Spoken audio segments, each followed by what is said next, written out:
Hi, I'm Juliana, and today in the kitchen we are making cinnamon roll sticky buns.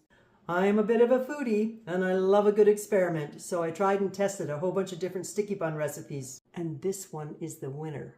They're soft and fluffy and oh so good. So if you like the sounds of this and you want to know more, please hit that like button, subscribe, come along with me, and let's get baking. First thing we want to do is butter a 9x13 pan. And I just usually put a little bit of butter on a piece of wax paper or parchment and spread it all around. For our sticky base, we just want to use 3/4 of a cup of brown sugar and a 1/2 cup of maple syrup. If you don't have maple syrup, you can use corn syrup, but I'm a little bit of a food snob and I love maple syrup, so that's what I'm going to use. And you also want to add to that 1/3 cup of melted butter. And just mix that up. And then just pour that into the bottom of your pan. I worked in a bakery when I was a kid, and they made the best sticky bun coffee cake. And they never did that thing where you put just the butter and sprinkle it with cinnamon and sugar. So I'm going to show you how we made the sticky filling for the buns. And it's super easy. We just need 1/3 cup of softened butter. And I have actually softened this in the microwave because I find it works better if it's really sloppily softened. Not quite melted, but really soft. And you want to just quickly cream that to soften it more. And then add a 1/2 cup of brown sugar and a tablespoon of cinnamon and 3/4 of a teaspoon of vanilla. And then you just want to mix that up so it's nicely blended. And then we're going to set it aside so we have it ready to spread on our buns. A couple other goodies that are awesome in these sticky buns is something like chopped pecans. I've got about a 1/2 cup of chopped pecans and a 1/2 cup of raisins. Of course, if you're allergic to nuts, don't do that part. And my favorite memory of ingredients in those coffee cakes was maraschino cherries. So I'm going to cut up just cutting each one in half, and cut up about 1/3 to a 1/2 cup. If you don't like cherries, you don't have to use them. But if you like cherries, these are awesome. Okay, our prep work is done. It's time to get to the dough. And what you want to do is have 1 cup of milk, and we're going to heat it up. I'm going to do it in the microwave, so I don't want to use a plastic container. I'm just putting it in a coffee cup. And we want to heat it up to 120 to 130 degrees Fahrenheit, or that's 50 to 55 degrees Celsius, so it only takes a quick minute. Everyone's microwave's different. We're going to use a thermometer to make sure we're in the right zone. Next, you want to get your mixing bowl ready, and you want to add 1/3 cup of sugar. And if you're using yeast that's out of the jar, use 2.5 teaspoons. If you're using the packets, that's a 2.25 teaspoon measurement, and just go with it. It'll work out just fine. Swish it around a bit to mix it up. Heat your milk up for 10 seconds at a time until it's in the mid to high end of your temperature range, and then add it to the yeast sugar mix, swirl it around to blend, and now we let it sit for 10 minutes to activate. When it comes to yeast, I actually tried the regular yeast versus the quick rise, and the quick rise worked just as good, if not a little better, and I totally like the part called you don't have to wait twice as long for your buns to be ready. It's been about 10 minutes and our yeast is nicely activating, and I'm just going to point out here, you see it's got some bubbles happening. It's kind of foamy and bubbly. That's what you want. If your yeast isn't foamy and bubbly after 10 minutes, you want to check the expiry date on your yeast. Check and see if your brand has a different temperature for activation. And the other thing you would check is make sure you didn't have your liquid too hot, because all those things can kill the yeast. And if it didn't get fluffy and foamy, you gotta start over again, because it'll never make fluffy buns if it's not activated. So assuming all things have went perfectly smooth like they usually do, let's get on to the next step. You can see this yeast is really nicely activated, so that's a great sign. So what we want to do now is add 1 egg that is at room temperature, because we don't want to shock the yeast with something cold. So room temperature, 1 egg, and then 1 teaspoon of salt and 1 cup of flour. You need a quick way to get your egg to room temperature. Just put it in a glass of warm water for about 3 to 5 minutes and you'll be set. The amount of flour you're going to need is based on humidity. Some days you will need a little less, some days maybe a little more. So typically you want to take it to at least 3 cups and then only add a little bit at a time, like maybe a couple tablespoons, quarter a cup at a time after that, until you get to the nice smooth consistency. I'll show you. There's a little test you can do. Because one of the secrets to fluffy buns is to use as little flour as possible. Of course we still need some, it's just that if you use too much your buns start to get a little heavy and dense. If you have a standing mixer you can just use the standing mixer and the paddles. I don't have a standing mixer, but I do have just a regular hand mixer that comes with the kneading blades, so I am going to use that. If you don't have kneading blades for your mixer and you don't have a standing mixer with paddles, then you can just use a wooden spoon and some elbow grease. So we want to blend in that first cup of flour, and we want to add 1 more cup of flour. We don't want to add it all at once. So we'll start with a 2nd cup of flour. I want to blend that in as well. And at this point, you can see that our dough is still really sticky, which is fine. We're going to add only about a 1/2 cup more flour right now. So far we're at about the 2.5 cups of flour mark. It's time for your next fluffy buns tip. You can see here I just added a chunk of butter in there. So that's 3 tablespoons of room temperature butter. And adding the butter cold is one of the other secrets to super fluffy buns. So let's blend that in. Because we have another 3 tablespoons. Total amount of butter is 6 tablespoons into the dough, but you want to blend it in a 1/2 at a time. It might take a little bit longer to do them this way, but the good news is this is also kneading the dough, so it's a lot less work on your hands at the finish line. Okay, let's add the last. I literally tried a batch with the melted butter versus this cold butter version, and this makes them fluffier, so it's worth it. Give it a try, I promise. Okay, I'd say that butter is blended in there nicely, so let's add the last of that cup. So we're at 3 cups right now. I'm going to work that in. So you can see the dough has already started to ball up pretty good, and I've only got 3 cups of flour in there. So I don't actually think we need a whole lot more. So you can see as I'm touching it here, that it's not sticking to me, so I think that we're not going to add any more flour other than the little bit of a dusting it gets when we knead it on the countertop. So let's head there now. We want to have a nice clean counter and obviously nice clean hands as well.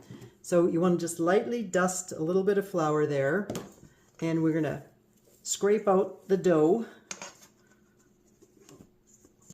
and set your bowl aside because we're not done with it yet. We still need it. And my dough is looking a little sticky, so I am going to sprinkle some more flour on there.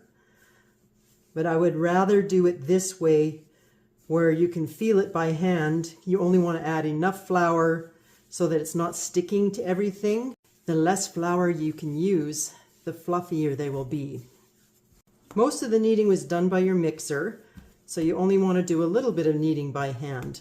And if it starts to get sticky, you can just give it a light dusting of flour. And if you've never kneaded dough before, you just kind of want to get it in a ball, and then using the balls or the heels of your hands, push forward like this. And you see how it becomes elongated? Well, turn it on its side, fold it up around itself, and repeat. And that's how you knead dough.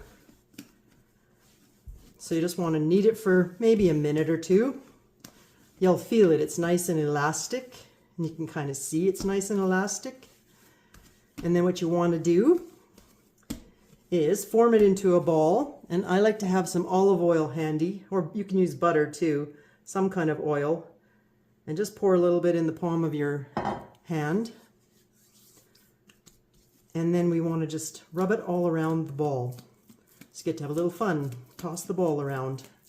Just the idea is you want the whole thing coated with a little bit of oil or butter, and then pop it back into your bowl, and then just cover it with some plastic wrap. And the quick rise yeast version only needs about 10 minutes to rise. And it's not even going to actually rise a whole lot. So after 10 minutes, we can just take it out and shape it. You just want to set it in a warm place. At this point, it's a great idea to turn your oven on to the lowest temperature and then shut it off after 2 minutes. This creates the perfect environment for a nice, warm, but not too hot place for the finished buns to rise. And if you live in a cold climate like I do and your filling is already hardened a little bit, you can pop this in the oven too, and it'll warm up just enough so that you can mix it and make it nice and spreadable. So our dough has sat for 10 minutes, and you can see it's risen a little teeny bit, but not a lot. You want to turn that out onto your workspace. And you can use a rolling pin for this part if you want to, but you don't need one. It's kind of fun just to pat it out. We want to pat it out into a nice rectangle, doing our best to try and keep the corners square. And if you want to know a size-ish, 14 by 22. I mean, you don't have to get out a ruler, but we're going to cut them this way, so make sure you have enough length to cut 12 sections.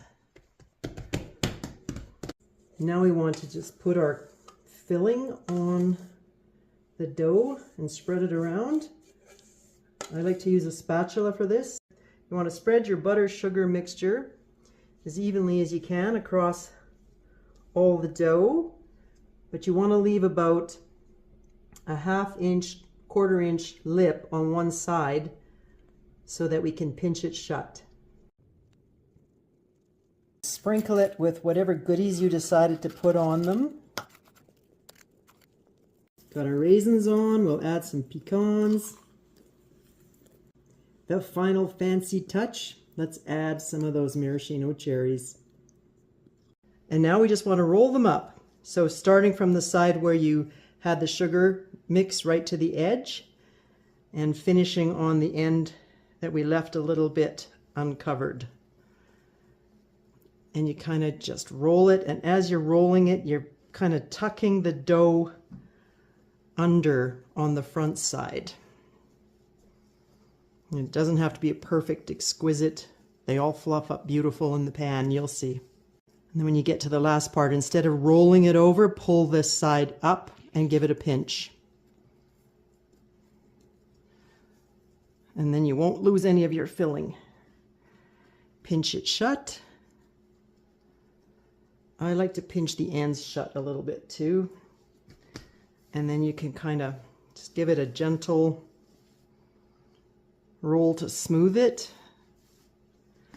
And if it got too long, you can see you can even tuck it in a bit if you need to, just to keep them a nice consistent dimension. And cut them into 12. So I usually cut it in half and mark it half and half, and then cut each section into thirds. It's easier to cut it if you saw it rather than just pushing straight down with your knife. So I'm even using a serrated knife. I find it easier. Just saw them. Then you want to just take each one and set them in your pan. Well, it must be late and I can't count because I didn't get 12. I got 11. So we will adjust for my mathematically challenged mind tonight. And cover them with either a nice clean cloth or another piece of saran wrap or plastic wrap. Just, it doesn't have to be airtight. It can just be loosely draped on there. And now you just want to set them someplace warm to rise for about an hour to an hour and a half. And as you can see, I'm warming mine up in the oven that I turned on just for a couple of minutes and shut off because you don't want it too hot, just a nice warm cozy place. So these have been rising for about 70 minutes and they have completely doubled in size, which means they are ready. So I've taken them out of the oven and we are preheating to 375. And now we are going to just bake those for about 20 to 30 minutes and keep an eye on them till they're just nice and golden on top. All right, our beauties are ready. How you tell when they're ready is that they're obviously nice golden brown color. And then when you tap them, just go and tap them in a couple of spots on the inside. And as long as they feel spongy and they bounce back, that's how you know they're done. So we're going to let them cool for about 2 to 3 minutes, and then we're going to flip them over so you can see the sticky stuff. I like to flip them over both on a cooling rack like this and flip them so that they land on a cookie sheet. And they're still hot when you're doing this. Like that. Moment of truth. All right, I think they've cooled enough. Can't resist a sticky bun. And they turned out amazing. They're still really hot, actually. They're light and fluffy. Look at that. Hope you enjoyed this recipe. Thanks for stopping at the kitchen. We'll see you on the next video. Have a great day.